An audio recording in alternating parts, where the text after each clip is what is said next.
আসসালামু আলাইকুম। আজকে চলে এসেছি মায়ের বাড়ি পিকনিক করতে। মায়ের বাড়িতে পিকনিকের নেমন্তন্ন আছে, তার জন্য এই হাঁসটা পিকনিকে দেওয়া হবে। এই শাক হবে, তার জন্য বাড়িতেই শাক লাগানো, কুমড়োর শাক লাগানো হয়েছে। শাকটা কেটে নিল, এ কাপড়গুলো কেচে নিচ্ছি, গোবর লাগিয়ে নিচ্ছি, গরু আছে।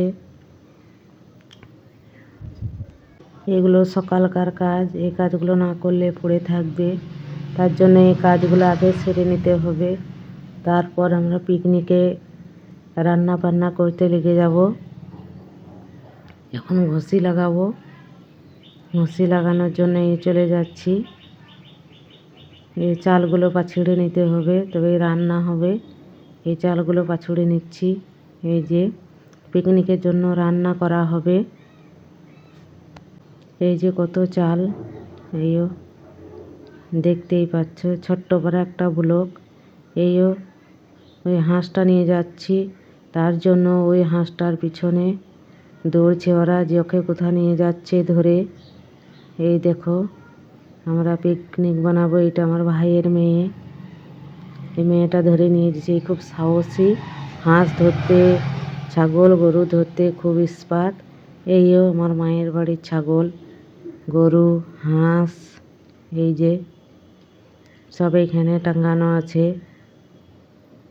এইও এটা মাঠ, মাঠের পাশেই আছে সরান, তারপরে আছে জঙ্গল। এই কাঠ দিয়ে পিকনিক করা হবে। এই কাঠগুলো কত সুন্দর লাল লাল, দেখো। এও ভাঙা রান্নাশাল, গরিবের রান্নাশাল, ভাঙাইতে হবে। এই যে শাকগুলো বানিয়ে নেওয়া হচ্ছে। এই শাকের এই ছালগুলো ছাড়াতে হবে, না ছাড়ালে সুং সুং করবে শাকগুলো। এই নতুন চুলোতে রান্না হবে, তার জন্য চুলোতে লাটামাটি করে নিচ্ছি। দেখুন চুলোটা খানিক ছেড়ে গিয়েছে, ফেটে গিয়েছে, তার জন্য চুলোটা ঠিক করে নিচ্ছি। এই চুলোতে রান্না করা হবে, হাঁসের মাংসটা রান্না করা হবে এই চুলোতে। দেখুন চুলোটা কার কার ভালো লাগে একবার কমেন্টে জানিয়ে দিবেন, আর আমাদের পাশে থাকবেন।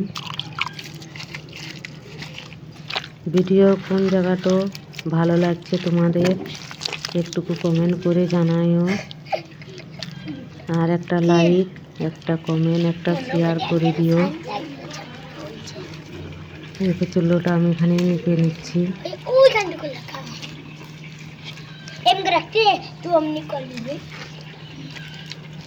চুলোর রান্না করা খুব মজা, তার জন্য চুলোতেই রান্না করব। চুলোর রান্না করা খুব খেতে সুন্দর লাগে। ও গেল তো ওইদিকে। এটা অনেকটাই আমার কমপ্লিট হয়ে গিয়েছে। আমি হাঁসটা ছাড়িয়ে নিয়েছি জবাই করে। এর মধ্যে আটা দিয়ে দেবো, অনেক রোয়া আছে, রোয়াগুলোতে আটা না দিলে পরে হাঁসটার গায়ে রোয়াগুলো ছাড়বে না, ভালো করে পরিষ্কার হবে না, লেগেই থাকবে। আটা মাখিয়ে আমি ঝোলছিয়ে নেব চুলোর মধ্যে। এই দেখো ভালো করে মাখাইতে হবে। এই আমি চুলোর মধ্যে ঝোলছিয়ে নিচ্ছি ভালো করে, সুন্দর করে। আগুনটা কি সুন্দর লাগছে।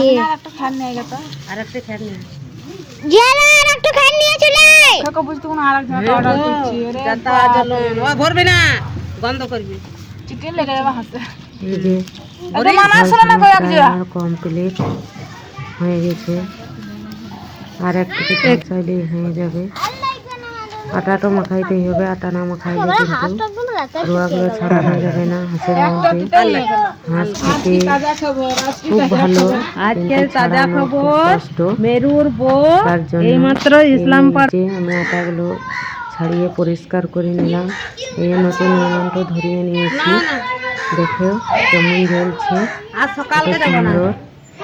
কড়াইটা চাপিয়ে দিয়েছি, এর মধ্যে তেল দিয়ে দেবো।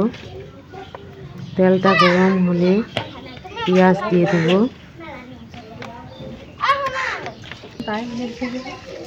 পেঁয়াজগুলো দিয়ে দিলাম গরম তেলে। ধুয়ে নিয়েছিলাম পরিষ্কার করে। পেস্টও একটু লাল লাল করে ভেজে নেব, তার মধ্যে মশলাগুলো দেবো। একটু পেস্ট আমি নেড়ে নিচ্ছি। খুব সুন্দর জ্বলছে নতুন উনুনটা। এই যে আমি পেস্টটা ভাজছি, এর মধ্যে নুন দিয়ে দিলাম। নুন তো দিয়ে দিলে পেস্টটা নরম হবে আর খুব সুন্দর ভাজানো হবে। টমেটো আর কাঁচা লঙ্কা দিয়ে দিলাম, মশলাটা কষিয়ে নেব। লঙ্কা গুঁড়ো দিয়ে দিলাম, পরিমাণ মতন ঝালটা দিলাম, কাঁচামরিচও দিয়েছি, হলুদ দিয়ে দিলাম, জিরে দিয়ে দিলাম। এর মধ্যে আদা বাটা রসুন বাটা দিয়ে দিলাম, নিয়ে একটুকু পানি দিয়ে মশলাটাকে কষে নেব। পানি না দিলে মশলাটা লেগে যাবে কড়াইয়ের মধ্যে, ওই জন্যই দেখো মশলাটা আমি কষবো ভালো করে। মশলার গন্ধ চলে গেলে আমি হাঁসের গোশটা দিয়ে দেবো। দিয়ে দিচ্ছি।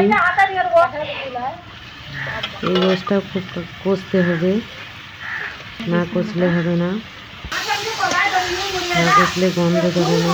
ভালো করে কষে নিতে হবে হাঁসের গোশটা। এই যে ঢাকনা দিয়ে আমি ঢেকে দিলাম, ভালো করে সিদ্ধ হবে। তার জন্য আমি আরও একটু নেড়ে নেবো ঢাকনাটা খুলে। নিজে নেড়ে নিচ্ছি।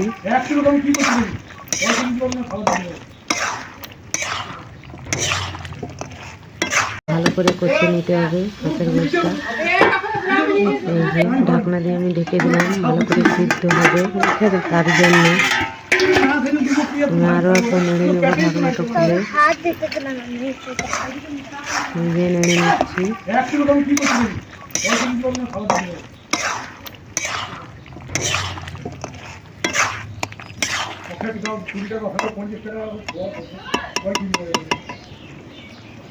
নেড়ে নিলাম। এর মধ্যে দিয়ে দেবো পানি। তেল ছেড়ে গিয়েছে মশলা থেকে।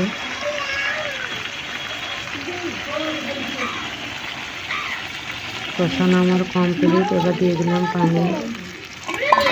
গোশটা সিদ্ধ হবে ভালো করে, তার জন্য। এই গোশত খেতে খুবই মজাদার। যারা খায়নি তারা বুঝবে না, আর যারা খেয়েছে তারা বুঝবে এই গোশত কত মজা লাগে। আমার রান্না কমপ্লিট। এই যে কত সুন্দর ঝোলটা, কালারটা কত সুন্দর হয়েছে।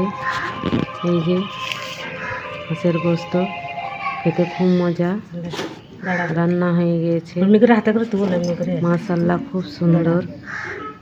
তোমরাও বাড়িতে বানিয়ে খেও আর আমাদের পাশে থেকো। আসসালামু আলাইকুম, আল্লাহ হাফেজ। আজকের ভিডিওটা এই পর্যন্তই শেষ করলাম। বাই।